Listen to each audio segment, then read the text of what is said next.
안녕하세요. 김이사입니다.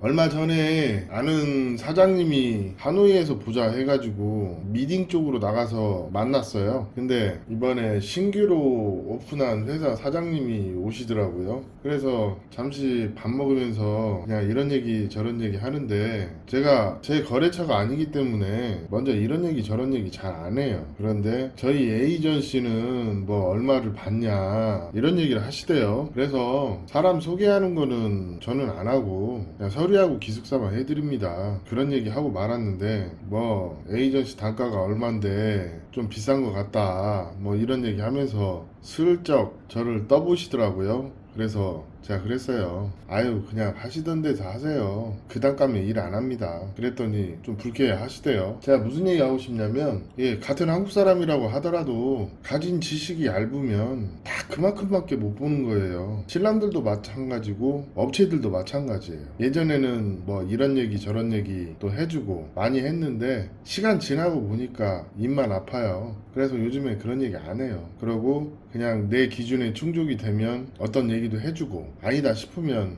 그냥 철저하게 무시하는 게 맞는 것 같아요. 왜? 상대방이 나를 읽어주질 않는데 뭐하러 그 사람하고 감정 소모해가면서 내가 그 사람한테 그럴 필요가 없는 거예요. 그리고 저도 이 일 한 10년 하고 또 나이가 한 50 되다 보니까 한 얼마 전부터 사람이 좀 보이더라고요. 그래서 보면 이거는 되는 케이스, 이거는 안 되는 케이스, 이런 게 구분이 됐고, 또 그 기간이 한참 지나다 보니까 이거는 똑똑한 사람, 이거는 모질한 새끼, 이런 게 보여요. 얼마 전에 미국 분이 자기 아들을 소개시켜주고 싶다고 연락이 한 번 왔어요. 근데 생판 보지도 못한 사람이 뭐 나한테 얘기해서 신부 소개시켜달라고 돼요. 그래서 제가 모르는 사람이기 때문에 모르는 사람한테 신부 소개 잘 안 한다 그랬더니, 뭐 김 이사님이 좀 지켜보시면 제가 믿음이 갈 거다 뭐 그러면서 뭐 사적인 얘기 좀 했는데, 좀 보니까 저희 고향 사람이더라고요. 그래서 뭐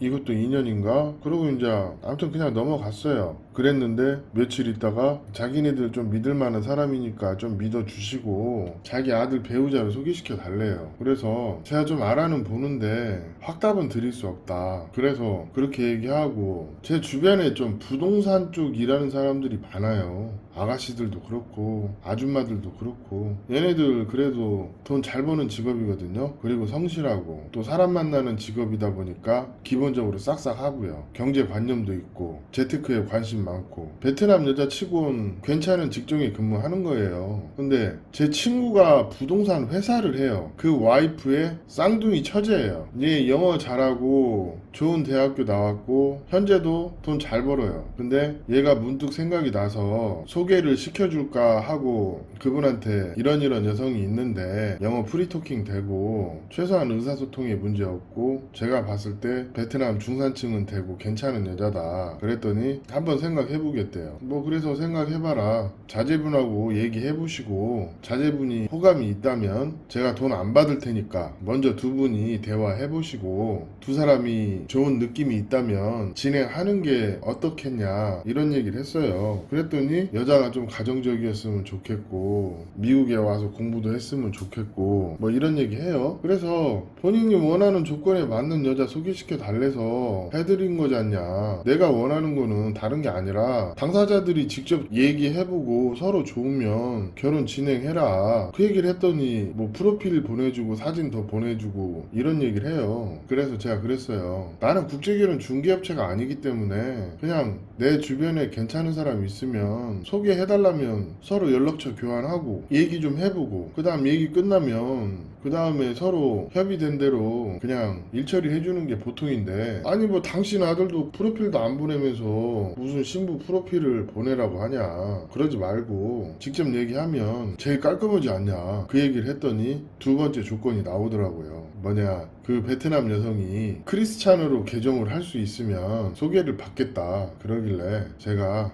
이분도 정상 아니네. 아니 지금 시대가 어느 세상인데 상대방한테 종교까지 강요하냐. 다 됐고 당신 성품을 보아하니 내 지인 소개시켜주는 게 아깝다. 그냥 됐습니다. 그냥 한 번 아닌 건 아닙니다. 그랬더니 구구절절 설명을 하더라고요. 근데 제 경험이 이 나이 먹은 사람들은 어떤 말하는 재주가 좋아서 좀 뭐라 뭐랄까 좀 자신을 낮출 때는 확실하게 낮추거든요. 근데 이런 말에 절대 속으면 안 돼요. 그래서 그랬어요.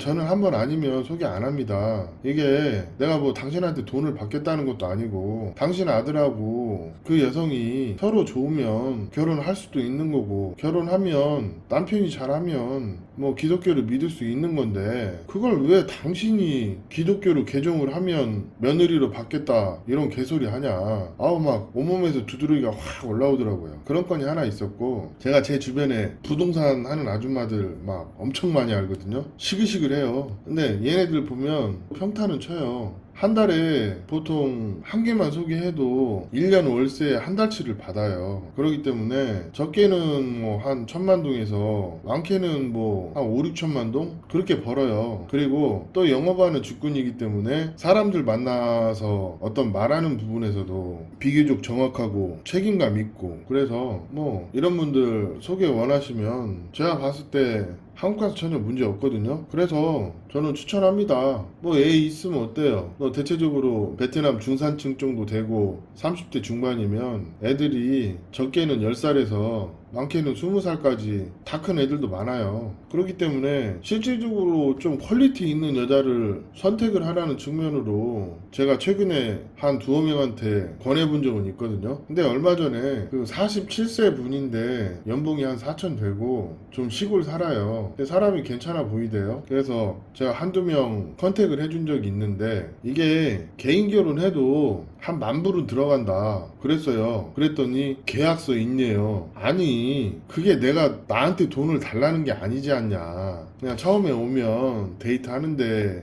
한 6박 7일 체류하면 한 1,000불 정도 들어갈 것이고, 약혼식 하고 뭐하고 그러면 한 3,000불 들어갈 것이고, 뭐 서류 기숙사 하면 3,000불 들어갈 것이다. 신부 그 서류 준비하는 것까지 해서. 그리고 전통결혼 할 때 소개시킨 사람한테 인사 비용하고 전통결혼 비용까지 한 3,000불 들어갈 것이다. 그거를 그때그때 해당되는 사람한테 주면 된다. 이 얘기를 했죠. 이 얘기를 하고 시작을 했어요. 한 6,000불 정도 경비 쓰고 약혼식 비용하고 결혼식 비용 한 4, 5,000불 쓰는 건데, 그거 줄이면 대략 한 8,000불에서 10,000불 정도 진행을 하거든요. 뭐 그 얘기를 얘기한 건데 무슨 개소리를 하길래, 네가 네 결혼하는데 그냥 소개만 해주고 마는 건데, 그랬더니 한다는 말이 좀 생각 좀 해보겠대. 그냥 여러 말 하지 마시고 뭐 안 해도 상관없습니다. 왜? 뭐 소개를 하고 큰 이익이 있어야 뭘 이 사람을 꼬시든가 말든가 하잖아요. 이익이 없어요. 없어서 없다 얘기하고 사정이 이렇다고 설명을 했어요. 그랬더니 그 다음날 온 연락이 자기 부모님을 설득을 하는데 부모님이 완강하게 반대를 한다.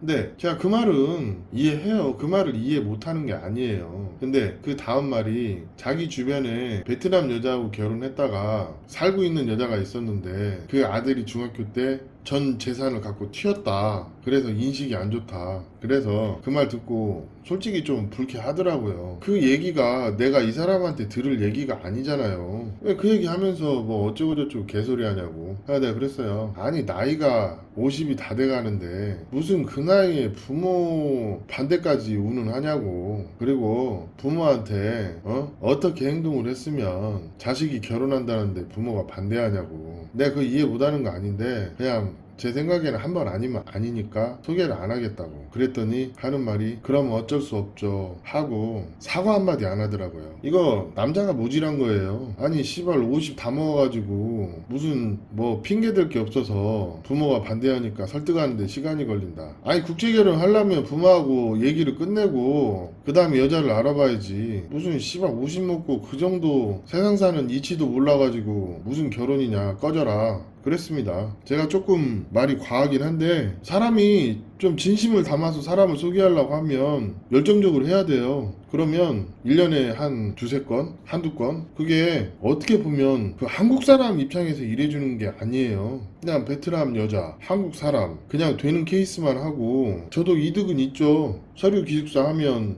그래도 좀 남으니까. 딱 그거예요. 나머지는 경비예요. 한 3,000불이라고 하면 한 400만 원 될걸요? 그러면 솔직히 돈 1,000만 원도 안 되는 돈으로 결혼식까지 치르는 건데 전통결혼 비용 그렇게 안 싸요 요즘에. 그런 거 계산하면 업체 비용 반절도 안 들어가는 거예요. 그러면 씨발 솔직한 얘기로 고맙다는 소리 들어도 시원찮은 마당에 그런 쉰소리 들어가면서 뭐 저도 할 이유가 없는 거죠. 제가 돈 얘기하는 거 아니에요. 기왕 해주는 일 잘 돼서 고맙다는 소리가 듣고 싶은 거예요. 그리고 제가 진행한 건들은 일단 소개가 시작이 되면 남자가 포기하지 않는 이상 100% 완주했습니다. 그게 왜 그러냐면 처음에 소개할 수준이 안 되면 그냥 안 해버려요. 이게 제가 해보니까 한국 남자를 적절한 성구안을 가지고 잘 걸러내야 돼요. 베트남 신부들은 솔직히 얘기하면 한국 웬만한 사람보다 제가 눈이 높아요. 따지는 게 많기 때문에. 그리고 남자든 여자든 기본적으로 경제력 봐야 돼요. 제가 소개하는 사람들은 기본적으로 베트남에서 빚은 없고 그래도 직업이라도 있고 안정적인 생활을 하는 사람들이에요. 저는 이게 베트남 여자 소개 기준의 첫 번째예요. 그리고 주로 어떤 여성인지 확인이 되는 여자. 뭐 친구한테 물어보면 저 여자 성격 어때? 그러면 쟤는 저런데 이런 면은 있어. 그거를 그냥 그 자리에서 바로 확인이 가능하다는 거죠. 베트남 사람들하고 그 정도는 사귀어놨어요. 평소에 행동 똑바르게 하고 다니고 줄 돈 잘 주고 또 베트남 사람한테 말 함부로 안 하고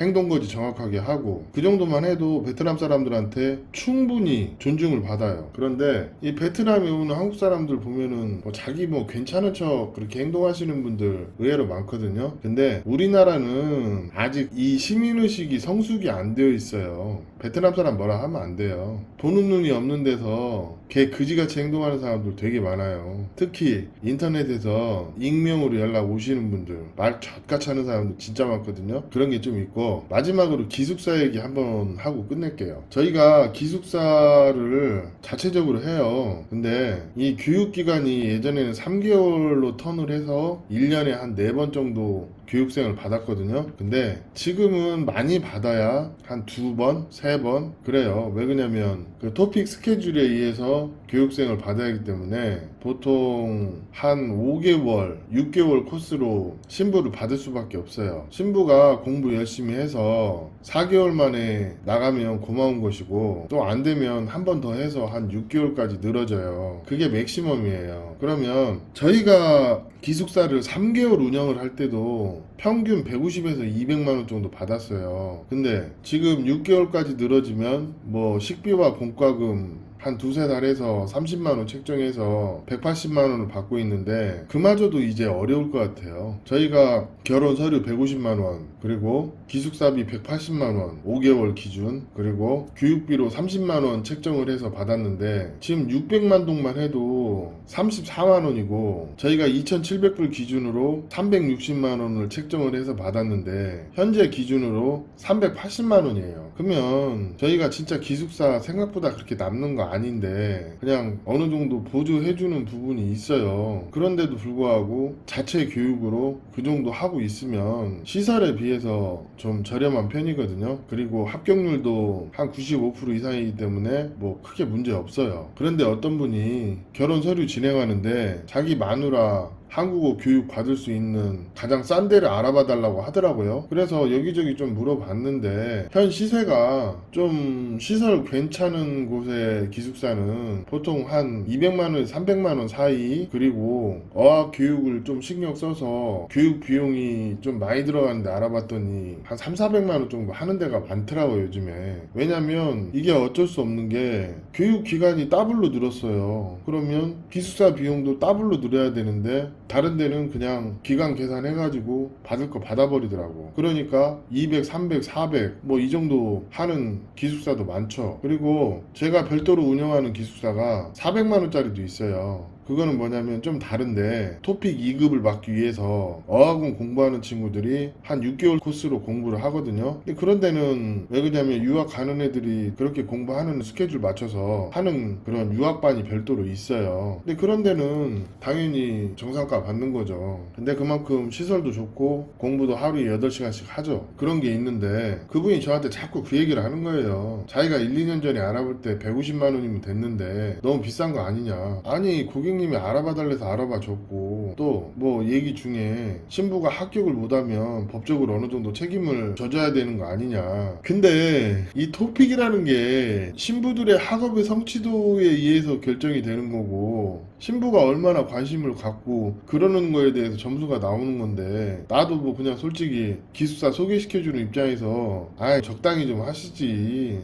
그냥 뚫린 님이라고 말 함부로 한다고. 그냥 안 믿으면 안 하면 되고 알아서 하면 되지 않냐. 그렇지만 사람이라는 게 상식이 있는데, 국제결혼 업체에서는 국제결혼 비용 받고 서비스로 150만 원 더 받고 기숙사를 운영을 하는 건데, 그거하고 이거하고 상식적으로 생각해봐도 케이스가 아닌데 같을 수 없고, 그냥 말 왜 이렇게 함부로 얘기하시냐. 상대방 기분 나쁜 건 생각 안 하냐. 그냥 이런저런 소리 듣기 싫고 믿음 안 가면 하지 마셔라. 우리가 국제결혼 업체하고도 일을 하고 있기 때문에 어느 정도 책임감 있게 일을 진행을 해준다. 그런 소리까지 했는데도 자꾸 뻘소리 하는 거는, 아이고 이 50대들 그냥 뭐 어떤 알아보지도 않고 그냥 자기 입에서 그냥 나오는 대로 뚫린 입이라고 진짜 함부로 얘기하시는 분들 엄청 많아요. 한 10명이면 한 반 이상은 그럴걸요? 근데 그게 또 이해가 되는 측면이, 한국 사회에서 5, 60대가 돈이 제일 많아요. 그리고 40대만 돼도 돈이 없고, 그러다 보니까 돈이 많으니까 자신감은 있는 거죠. 알겠는데 시대가 변했으면 사람도 변하고 어떤 예의라는 걸 지킬 줄도 알아야 되는데, 서로 좀 잘 합시다.